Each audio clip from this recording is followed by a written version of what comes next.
What the heck are anti-nutrients? Why are they so harmful? Or are they? Hey, I'm Dr. Trevor Kashey. I have a PhD in biochemistry and founded Trevor Kashey Nutrition, a skill-focused company to help you lose weight, feel great, and get healthier. Anti-nutrients! Some studies, physicians, and other influencers He's huge on TikTok. have started bagging on fruits and vegetables. Some even call them toxic because of these scary sounding compounds. Now, aside from the general hype from things like the carnivore diet, which we might cover some other time, many of the plant-hating pundits cite some interesting biomolecules as their reasons to avoid plants, or at least some plants. Let's look at 5 big ones. See if you recognize any of them. Lectins, oxalates, or oxalic acid, Phytates, or phytic acid, Tannins, Goitrogens. These compounds got their anti-nutrient label because if you look at their biochemistry, they 100% have a chance or a potential to block nutrient absorption in the right conditions, okay? And some other interesting stuff too we'll get into. It sounds like a pretty big deal. So what does that sort of stuff look like? Fatigue, weakness, inflammation, autoimmune disease, altered gut function, hypothyroid, anemia, weird cravings, suppressed immune systems. Let's explore it. We'll look at the big worries and then foods that have them after, what to do about it. Lectins first. Big worries about them. Block absorption of some minerals, calcium, iron, phosphorus, zinc, altered gut function, inflammation, or autoimmune perturbation. Let's look at some conventional foods that have higher lectin concentrations. Lectins exist pretty much everywhere, with high concentrations in legumes, cereal, grains, seeds, nuts, fruits, vegetables. Useful, right? Super useful. Legumes have pretty high amounts relative, so we'll stick there. What do we do about it? Some well-documented cases of lectin poisoning exist, and it screwed up quite a few tummies. Move, bitch! And it came from eating raw or partially cooked beans, which delicious. Soaking, boiling, pressure cooking, sprouting, fermenting pretty much ditches the lectins. So if you prepare your legumes and grains in a conventional way, you ditch the lectins. If you eat the ground up flour or powder raw, you might run into some tummy trouble. All in all, diets with legumes and whole grains have associations with lower inflammatory markers in the humans. If it does have any risks, which, well, everything does, we can get real there, the health promoting effects of all foods with lectins prevail. Diets with legumes and whole grains have associations with lower inflammatory markers in the humans. If it has risks, which everything does, let's get real, the health promoting effects of foods with lectin prevail. Cool, let's move to oxalates. What big worries do we have about oxalates? Mostly blocking calcium absorption and kidney stones. They actually make calcium oxalate kidney stone. Urolithiasis. Google it. Sounds scary. Actually hurts like a you-know-what. Good grief. Although oxalates do make salts with potassium, iron, and magnesium too. Let's look at some conventional foods with higher oxalate concentrations. And as an aside, we actually make oxalate by breaking down vitamin C and some amino acids. Pretty cool. Now, plants probably make oxalates because they use them to regulate minerals for their own little plant lives, and they just happen to bind up the very minerals we want to absorb. Okay, so when we look at foods, we look at plants probably make oxalates because they use them to regulate minerals for their own little plant lives, and they just happen to bind the very minerals we want to absorb. Now, oxalates exist pretty much everywhere with higher concentrations in like spinach, Swiss chard, raw legumes, grains, nuts, white and sweet potatoes, cocoa, and tea representing the common foodstuffs that have them. What do we do about it though? Well, free oxalate thankfully dissolves in water, so wet cooking methods like steaming, boiling, and pressure cooking do a good job. The same goes with legumes, right? With boiling, soaking, pressure cooking. Oxalates, now, they may create some issues with people that like drink tons of raw juiced vegetables, although it takes quite a bit. Cooking and getting enough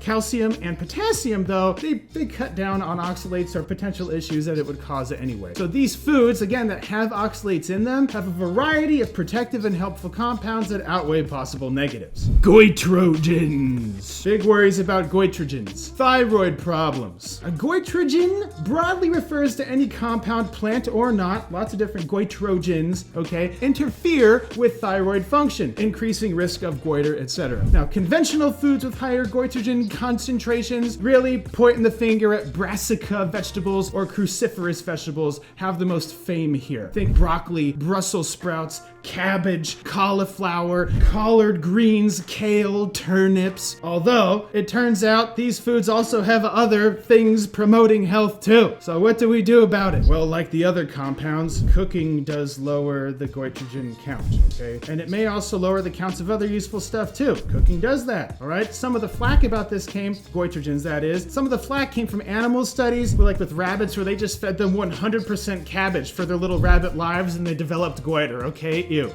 So when it comes to risk, it looks like the biggest risk comes from high amounts of dietary goitrogens and low levels of iodine in general. So if you want to cover your bases here, you can just sprinkle a little bit of iodized salt on your veggies and call it good. Or do nothing. You've made it this far. Phytates, or phytic acid, or myo-inositol hexaphosphate. Big worries about phytates. These phosphate groups in the phytates, they act like strong magnets called chelators, and they stick to calcium, copper, zinc, iron, with zinc maybe the most important one in areas that rely almost exclusively on high phytate foods. Zinc deficiency looks like this: goofy appetite, impaired immune system, in severe cases, hair loss, diarrhea, sexual problems, hypogonadism, iron skin lesions, okay? Now, conventional foods with higher phytate concentrations look like cereals, including things like corn, rice, wheat, oats, barley. Then you run into the legumes. You see those showing up a lot, okay? Nuts, chia, quinoa,